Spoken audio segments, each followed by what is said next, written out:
Good morning, Bitcoiners. I hope you're doing well.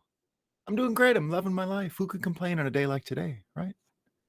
Let's see what the folks are saying. Yeah, the live chat on this studio compared to Restream is a little slower. There's some lag. So normally I've got 100 comments right off the bat, but I got nothing this morning. I got nothing. I'm in the basement again, so let's acknowledge that the sun, which I can see peering through the basement window, is up. We got a major sunrise. We're doing okay on the sunrise, and Bitcoin's running. So we're doing great. We're doing great, everyone. Let's have a coffee, talk about what's new. We got to do a bit of a short one this morning because I got to drive back to Montreal and bring my children to their homeschool on Friday. We should get there around lunchtime. Good morning, Breakup Maxis. Good morning, Ben. Hope you're doing well. Every day walking with Christ says. Good morning, Maxis, and God bless you all. Best wallpaper ever. I love the wallpaper here. It's a lot of fun. Assalamu alaikum. Doc says it's money. It says it's commodity. Yeah, used to their benefit to tax and arrest us. Yeah, we'll be talking about that a bit today. We'll be talking about that. Self-custody is not criminal. Apparently it is. We'll talk about that. All right, let's get into some Moscow time. Moscow time. What's the fakest news I could find? We got some good stuff. We got some excellent stuff. This one's from a while ago, but I never read it live. But here we have it. It's great. It's from Reuters. Ready, everyone? Scientists are experimenting with larva fat to replace butter. They soak insects in water and then mush them with a blender before centrifuges separate a butter-like substance, which the team then uses to bake with. That sounds great. Who doesn't want that? Who doesn't want a little bug larva butter-like substance? Who doesn't want that? Now, we got to tell, there's a girl out there named Clover Hogan, and she went kind of viral yesterday. So the reason I'm reading the butter larva stories, we got to let her know this, right? She says the most insidious form of climate denial is no longer it's not happening, she says, but goes on to say, but the belief that incremental or tech solutions will solve this crisis. Dudes, we got to tell her about the butter larva. She's saying no tech is going to help us. We got the butter larva. That's going to get rid of the cow farts. You know, we got to let her know there is some tech. I know she's like nuclear stupid, right? We got the butter larva. Come on, butter larva. You know, we love the butter larva. All right, so it's continuing on the theme of food. This is from Canada. This is CTV News. We got an expert in the house. Here we go. Expert warns of food consumption habits amid rising prices. So the expert did some research, right? And then they got interviewed by the news. And what was their big conclusion? So he got a quote from a Halifax resident. So the expert got a quote from the Halifax resident, right? Not the journalist. It's the expert.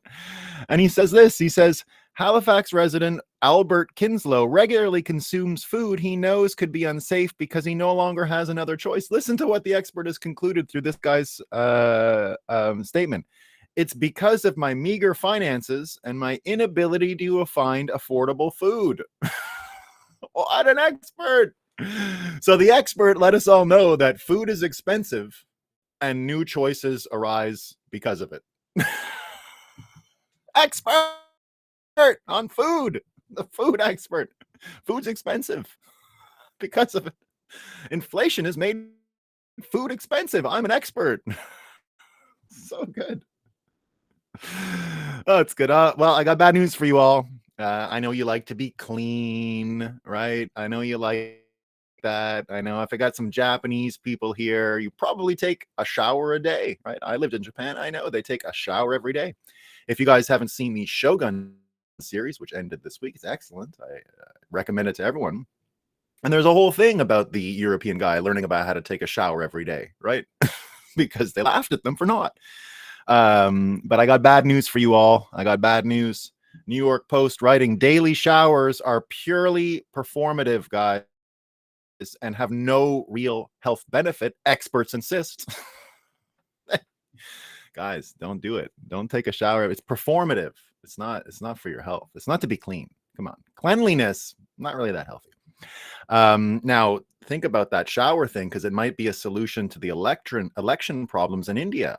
Bloomberg Green letting us know, right? It's really hot in India right now, and they got an election. I mean, they say sweltering heat is keeping some voters in India's election away.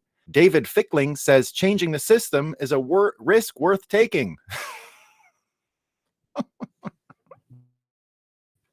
So indeed, we have the climate-related can't have an election argument. It's out there. It's happening, right? there might be like a hurricane in America in like September, and they're gonna say, oh no, we can't have an election in 2 months. Oh, geez. Speaking of climate change, they're letting us know in The Advocate, climate change has a bigger impact on LGBTQ plus couples than straight couples. Here's how. It gets better. It gets better. This is from the LA Times. Must reads. STDs in LA County are skyrocketing. Officials think racism and stigma are to blame. They didn't put global warming in there, though. I don't know why they didn't do that, but they decided not to. All right, this is fun. I got a couple on the same judge, same court system, same whatever being contrasted. These are great, right? These are really great. So this one's from a few years ago, but I'll contrast it with one from this week. And this is the same judge, okay? The same judge ruled both of these things, okay? First one. Kettering pedophile who traveled to meet 13-year-old girl for sex avoids prison. The court heard delay meant it took more time than 3 years to launch proceedings against him. So that's something that happened. And the same judge, that was last year. The same judge, no, that was not even last year. That was at Christmas. So it was just a few months ago. So the same judge ruled this weekend.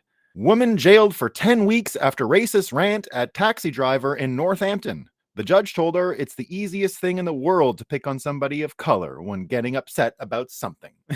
It's the easiest thing, guys. And it's a people of color, right? The of is everything. Don't call them colored people. Don't, right? Don't do that. That's terrible. Racist. Of color. All right, we're going to move on. It's the same idea, same judge. This just scrolled as it was for me on CTV News. I went on the Canadian news to look for some Moscow time. It's usually pretty good supply of it there. Getting less, though. It looks like they have less native, like written by their own news agency articles. They're just taking Reuters stuff now. So it's not as good as it used to be, right? We're a little upset about that. We wish Trudeau would give more money to the fake Canadian news, because he's actually cutting into my Moscow Times supply here. So I want him to subsidize the news a little more. I need a little more subsidy. So this is the same court. Okay, this happened yesterday. This is beautiful. All right. Here's why Harvey Weinstein's New York rape conviction was tossed and what happens next. Comma. Judge rejects Trump's bid for new trial in $83.3 million E.G. Carroll defamation case. So Weinstein gets the appeal. Trump, not so much. I got a couple Phil Bumpers here. What is Phil Bump saying today? He says, indictments in Arizona and new information in Michigan shows the scale of the effort to keep Donald Trump in power. What? He's in power? Phil Bump is letting you know that Trump is in power. He's trying to stay in power, guys. He's trying to stay in power, okay? He had two. I don't know how he comes up with all this content. I mean, how? You got to admire Phil Bump. He does 2-3 articles a day. It's pretty good. It's pretty good. I don't know where I'd be without Bump. All right. The Pew Research Center found indifference among Republicans about Donald Trump's actions in 2020 and about the need to concede in the future. Oh, geez. Love it. Love it, love it, love it. We got more. Oh, this one's great. This one's great. Well, maybe I'll flip the order here. Should I flip the order? Yeah, I'm going to flip the order. Okay, so this one's also great. This is about our self-custody stuff. So the FBI warned Americans yesterday. What did they warn us about? What did the FBI warn Americans about yesterday? Alert on cryptocurrency money services businesses. Account-based third-party doctrine and customer surveillance mandatory to access your money, they've said. And the FBI warns Americans against using money transmitted services or any of the coin join tools that are out there. So, and then they say, for example, avoid cryptocurrency money transmitting services that do not collect know your customer information. Avoid them, guys. Avoid the no KYC, okay? They're just trying to help. FBI, they want to help you. They love you. They're going to help you, okay? Avoid the KYC, the no KYC, okay? The FBI loves you and they're here for you and they just want to help, okay? They're the best. They're the best. 1 second. You getting a few more bags? Stay quiet, sweetie. We're packing up here, so. All right. So that was the FBI warning. This is my last one, just because it leads into what we're talking about next. We got Jamie Dimon in the New York Post.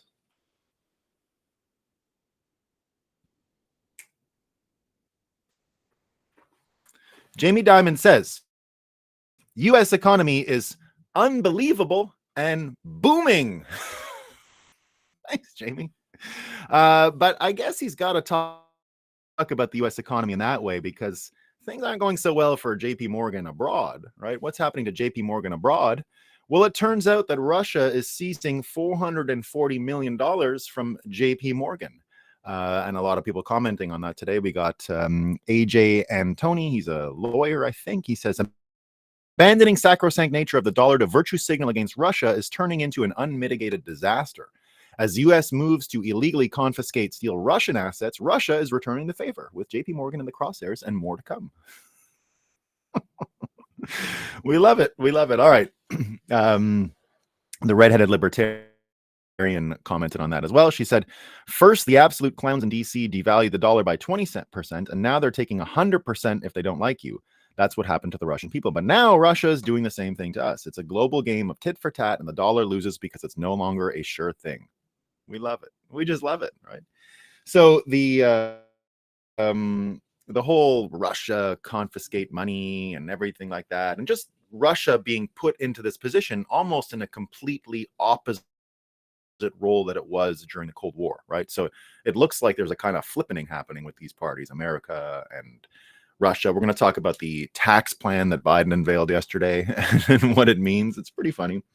But first, let's just talk about America and everything going on and all of the context that we need to understand and truly what's happening in America right now, right? So first of all, this campus stuff, right? All this campus stuff. Now, a lot of people talking about the campus stuff. But here's the thing that I thought was pretty interesting, right? And this comes from Keith Woods. He says, TikTok was fine when it was promoting anti-white hate. Once criticism of Israel became popular, it had to be shut down. College demonstrations were fine when they were for racial grievances against white people. Once they started protesting Israel, they had to be shut down. Do people get it yet? So Keith Woods asking that. Aaron McIntyre saying they could have stopped the BML riots at any moment. You were locked in your home while your city burned because that's what the ruling class wanted. I was in Brooklyn at the time, and I still, when I tell people what we went through in the summer of 2020 in June, and these are people that normally just get their news from the Fiat sludge feeder, those people still don't understand. They're like, did that happen in New York? And I was like, yeah, they burned this, like everything was burned. What are you talking about? Like the whole street was burned, right? They don't even know that happened. Can you imagine? They don't even know what happened. So Luke Rutkowski, who was a speaker at Bitcoin 2023, who's just a great guy, says the following: a couple of things to think about when it comes to these campus protests. He says, one, they are protesting major leftist institutions and are occupying / disrupting them. Two, they are very inconvenient to the Biden administration politically since they are not aligned with each other during the election year. And then he says, and this is the important part, but for some reason, right-wingers are demanding these protesters are squashed and these people have their First Amendment rights violated. And he goes, what the fuck? Why? And again, you're seeing the collapse of the normal binaries of red and blue, of liberal and conservative, of Democrat and Republican. That's all getting washed away right now very quickly, faster than I could have even imagined. And the realignment is happening underneath it. And the realignment is happening in such a way that people, with the lack of credibility that these institutions have, both sides and all the media that's around them, Fox and CNN, MSNBC, and all of these folks, when you have this kind of credibility cratering to the extent that it is, you're opening up people's minds, not necessarily to the truth, not necessarily to the right answers, but the void, the vacuum. And the vacuum that's there is getting filled with all kinds of crazy stuff. But one thing that it's not getting filled with is any credibility in these systems and really any desire to see them forward. And you're going to see this in this major story that I continue to think will be big going forward. And it sort of is related to this Russian-American repolarity, this changing of ideas and who they are, and this whole dialogue and this whole debate and what's going on with all of that. And it comes from an interview that Joe Rogan did yesterday. So Joe Rogan was talking with this guy named Bart Sibrel. Bart is a filmmaker, writer, and investigative journalist.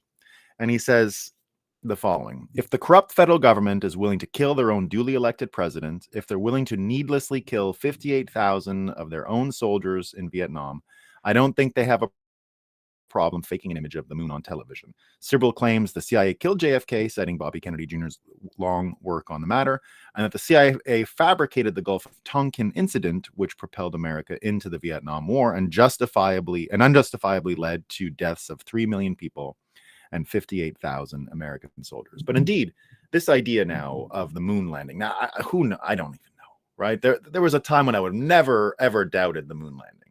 But at this point, it's almost impossible to take those pictures seriously. I mean, almost impossible, right? When you look at them now, you're like, what the fuck is going on here? Now, I don't even care what the answer. I don't even care, right?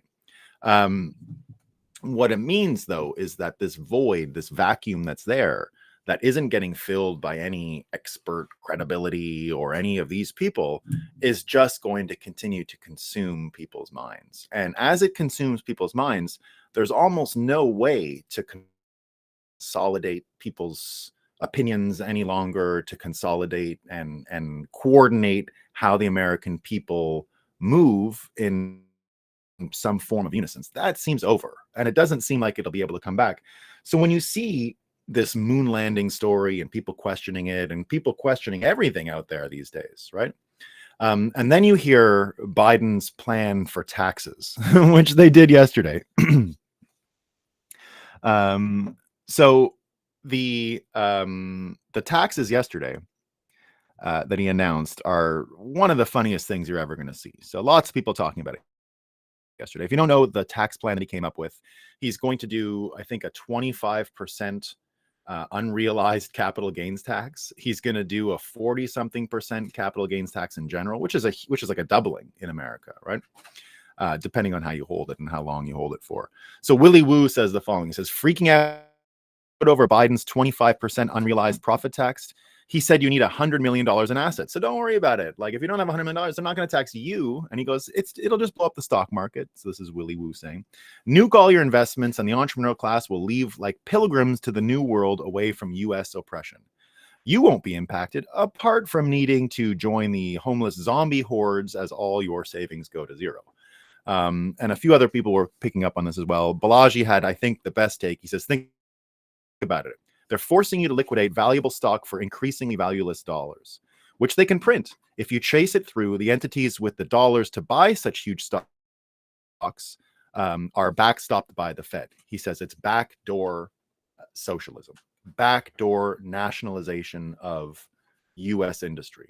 And indeed, it looks like that's the plan. You had Jeff Garzik saying the same thing, right? Jeff Garzik, a former Bitcoin Core developer for many years, Not the most popular Bitcoin core developer, I'll tell you that, but I've met him. He's actually a great guy. Saying the following: Biden's proposed tax on unrealized gains happened at death. It is thus a new death tax. Selling immediately would be bad for a company, bad for the government. Thus, the government will gain and hold equity in companies. Senator Warren wants political commissars on every major company's board of directors. Net result, as people die off, the government takes more and more ownership of their companies. And that looks like what's happening, right? Balaji also adding here, they've also devalued the dollar by 25%. Inflation plus taxation equals confiscation. And Balaji goes on to say, inflation has also boosted nominal prices, so you are being assessed on phantom gains, right? And David Sachs had probably the best take of all, saying the following: as Biden proposes unprecedented new taxes, it's worth asking, what do we get for all this money? Secure borders? No. Safe streets? No. Excellent schools? No. Paying down the debt? No. Just endless wars and money for client regimes, which kick back some of it to the politicians' kids. That looks like what's going on here, right? It looks like what we have here is exactly what it looks like. Total nationalization, total socialism coming to America in such a complicated, convoluted way that no rational person would even be able to say this is actually definitely consequentially happening.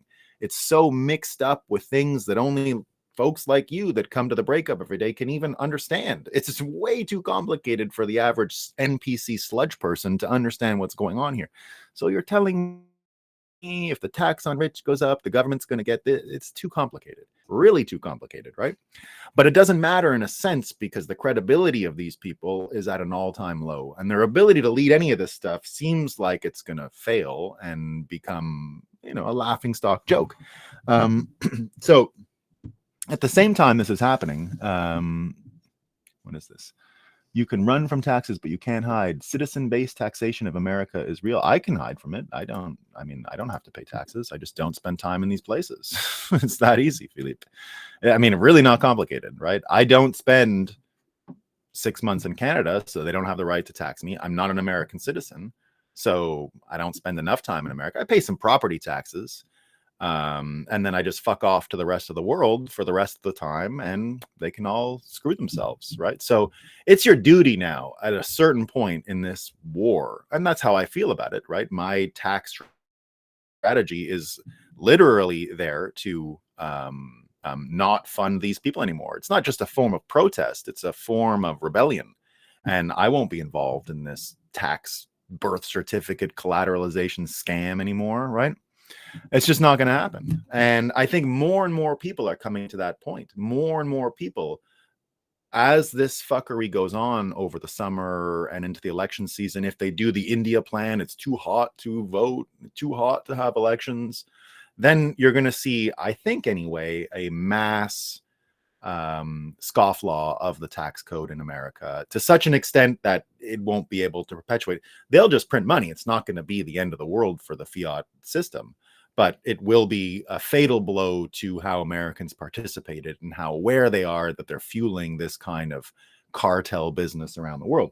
So again, go back to this whole story about Russia and the credibility. Now, I don't know anything about Putin and all these people. But what I do know is that if Putin knew the truth about the moon landing, it would have been very difficult for him to make that. He would have sounded crazy just 5 years ago saying, no, right? But now, if Putin comes out and says, well, this is what we know about the moon landing, at no other time in history could he have had a captive audience for such a revelation. At this point, even if it was not true, right? Even if it was not true, even if it was a Russian psyop, even if it was Putin putting this into everyone's head as a KGB prompt engineer of human beings, it would still seem credible to most Americans because the credibility of the US government is now so low that we'll even believe Putin when he comes out and says something. Now, you don't want to be in that position, right? But that's where we are. And I think anyway, the capacity of this stuff to go forward as it is such that it's only going to get worse. The audience for Putin to tell Americans about what the KGB or the Russians understood about the American effort to land on the moon would be, even if it was a psyop and fake from the Russian side, that audience is only growing, right? So from there, right, we can see that the shifting nature of what's going on in America, the shifting pitched battle. You've got Mitch McConnell yesterday saying, $500 an American citizen, 61 billion is not a lot of money. We can afford it, right? How many normal Americans, Democrat or Republican, actually believe they can afford $500 for Ukraine? Ahead, $500 ahead. And that's just by citizens. That has nothing to do with taxpayers. Per taxpayer, what's the tax base of America? If the population is 300 and something million, how many people are working? I don't know. Let's say it's 100 million. It's only about a third. It's not half of Americans aren't working. That's not possible. I maybe I'm making this up off the top of my head, but I can't imagine that the working the inventory of workers in America is anywhere beyond 100 million. I just can't see it, right? Maybe I'm totally wrong on this, but if that's the case, then it's more like $1,500 a taxpayer, right? And they're saying it's fine. It's not a lot of money. It's fine, right? How many Americans are making $1,500 spare in a year to fund the Ukraine thing? It's not a lot, right? It's not a lot. So that's why you're starting to hear things like Trump talking here about being able to win New York City. So Trump gave a press conference yesterday, and I don't know which case he was. I don't know what's going on over there. The Alvin Bragg thing or something like that. Again, anyone who can keep track of all the fake Russian Soviet style kangaroo court things that Trump's involved in deserves some kind of a media prize or something like that, because I can't keep them all straight. I guess there's like 2 Jack Smith cases and 2 Alvin Bragg cases, something like that, right?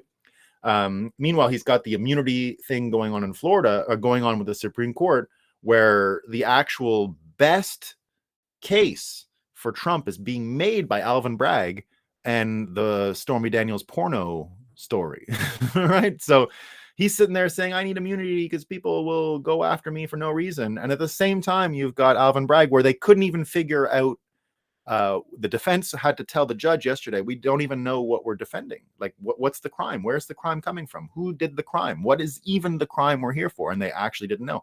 It's the reason why Avenatti, Stormy Daniels' old lawyer, said on CNN, this is a stupid case. It's not going to work, right?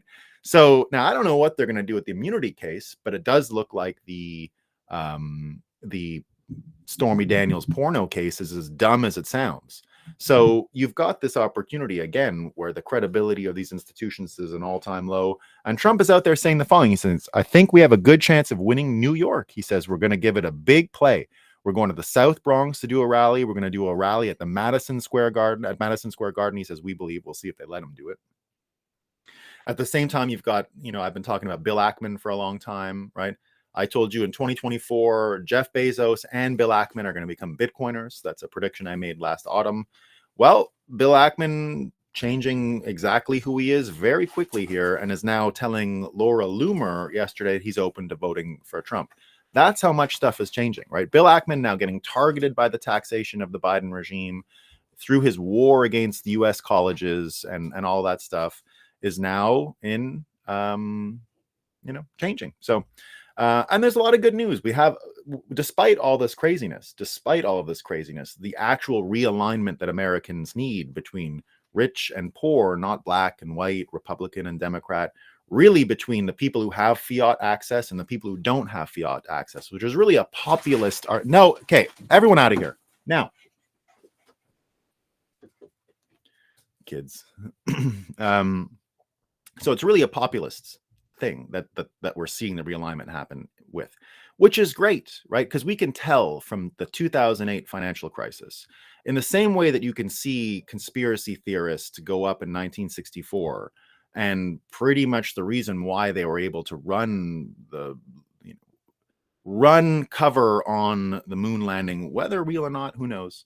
But the reason why they were able to quash dissent or doubt about it was because they'd already persuaded with the conspiracy theorist slander, right? So the conspiracy theorist slander developed for the Kennedy assassination was used for years to deal with any of these inconvenient stories. And that didn't quite work in the '08 meltdown. What happened in the '08 meltdown was the Occupy Wall Street movement began, which really did lay bare the true division in America between fiat access and no fiat access, or fiat printing access and no fiat printing access. However close you were to the fiat printer meant you were fine with whatever policies happened, but the vast majority of Americans started protesting, which is why, in the same way that you can see conspiracy theorist terminology go, skyrocket up and to the right after Kennedy, it's the same reason why you can see the racist stuff happen in '08, right? From '08 on, the desired way to corral and herd Americans was all about the race thing. And that reached its apogee in the 2020 election time, right? So the realignment that Americans need was already apparent to us in '08, and it's becoming more obvious now, which is why it's such, this is great news, right? Tulsi Gabbard. Now, I love Vivek as Trump's running mate, but Tulsi Gabbard made a play for it yesterday, and she said the following: I don't question Donald Trump's loyalty to our country. She says, here's why. Continues running in the face of 91 felony accounts against him. Bank account is being cleaned out by charges fueled by politics, attacked relentlessly. The Department of Justice is being weaponized against him. You look at all these things and he's going through. Why would a guy like him put himself through that if not motivated by a desire to serve our country and to save our country from the Biden-Harris administration and the Democrat elite who are destroying it? So, Tulsi Gabbard came to Bitcoin 2023. I'm a big fan of hers, right? I think she's great. I can understand not everyone. She's a libtard a bit. I get it, right? I get why people have a problem with that. But think about what it would do for Trump. As much as I love Vivek, and as amazing he is at not doing what, he covers Trump's weakness.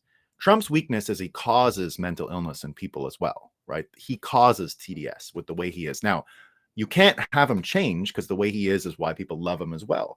He just has a way with words. He is a one of a kind, once in a generation orator and communicator and persuader.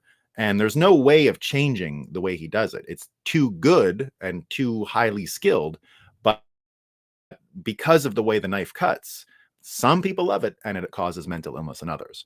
Vivek has this unique ability of taking all of Trump's talking points, but he doesn't have that mental illness causing side to it, right?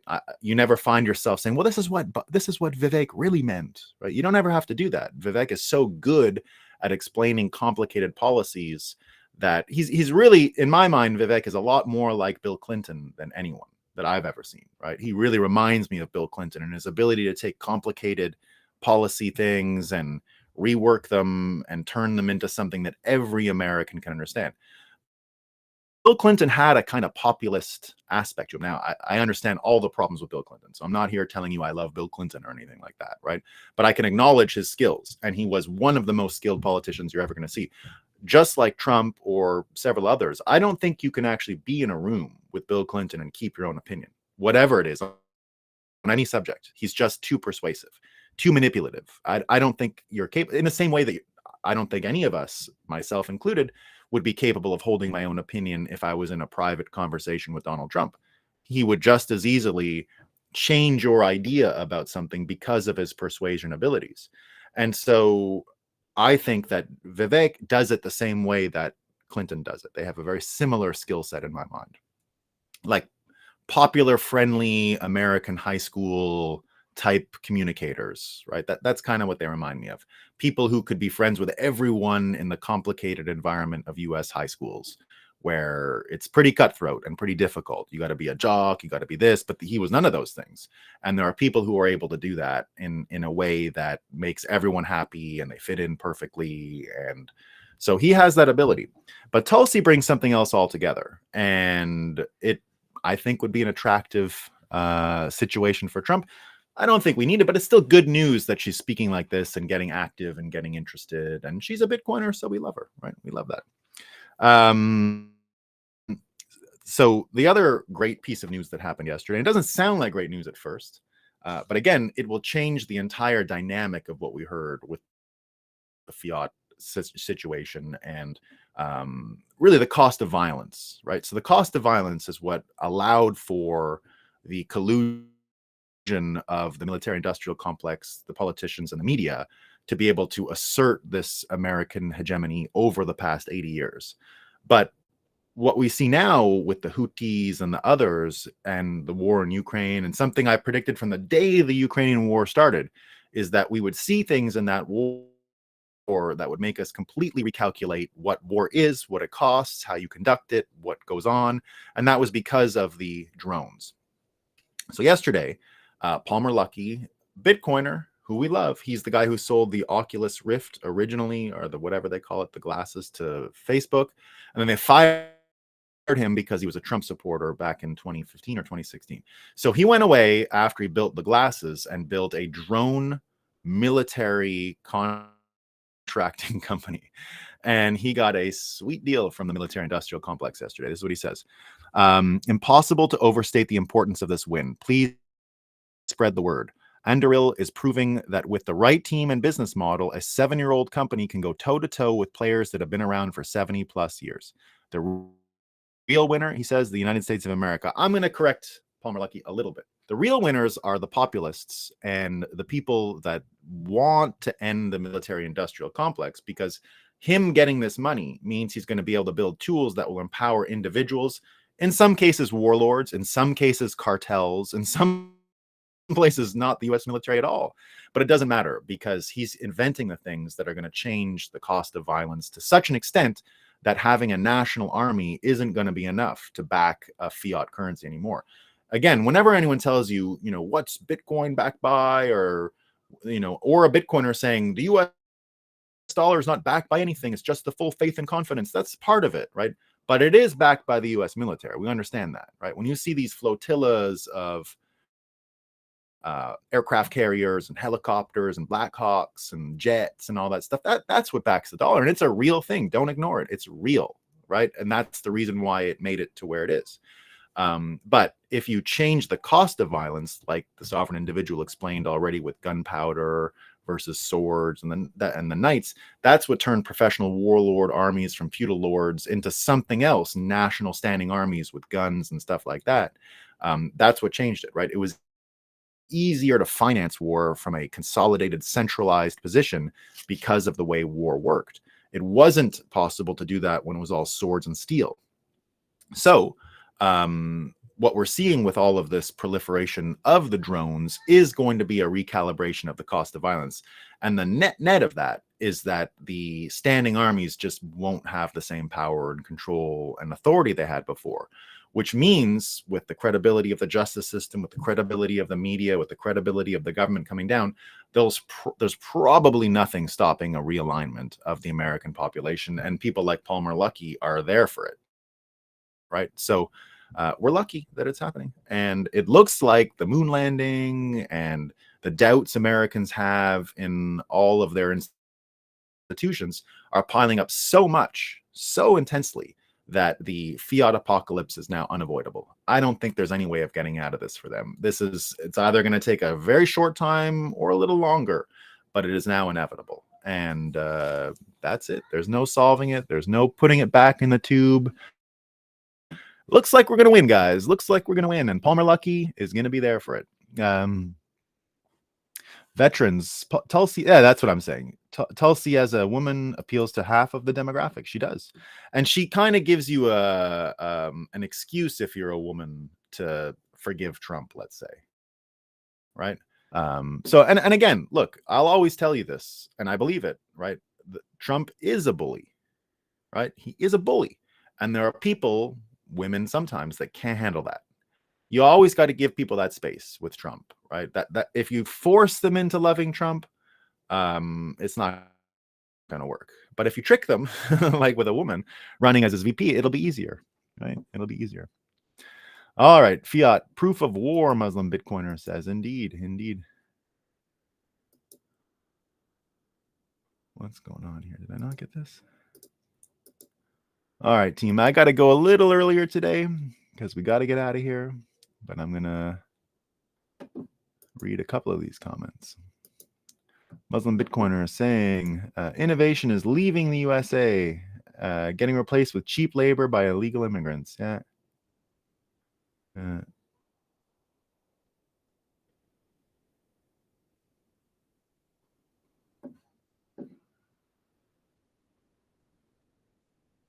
Matt Fry, hi team, gently tap the like button or smash it and destroy it with a drone. Hit it with a drone from Palmer Lucky.